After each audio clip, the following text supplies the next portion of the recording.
વાંચનારાઓ પૈસા લે છે એ લોકો વાંચવાને લાયક નથી. એ તો ઘણા વખત મેં કહ્યું છે એક વાર. એ તો એક રવડવાની રીત લીધી, કઈ ધર્મની વ્યાખ્યા નથી. પૈસા લે છે ને વાંચના પૈસા લે વાંચવાનું. હા,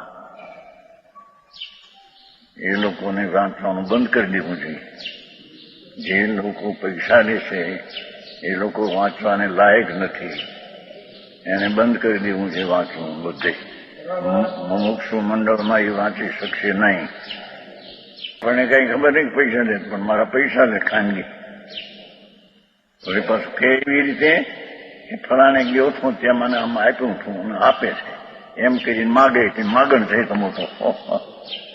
ફલાણે ગેસ મને આમ આપ્યું, ફલાણે ગેસ મને આમ, એટલે શું કે તમને પણ આપો એમ. રાજ મોટી આવી છે, રાજકાલ.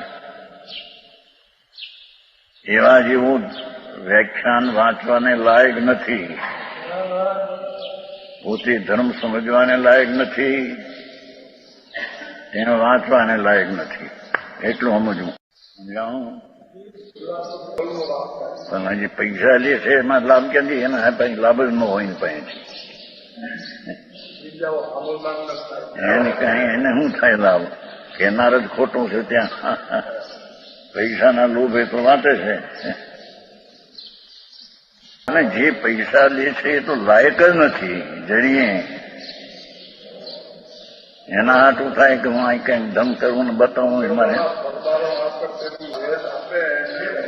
ઘણી ભેટ બેટે ભેટને એમાં ભેટમાં લોભ થઈ જાય.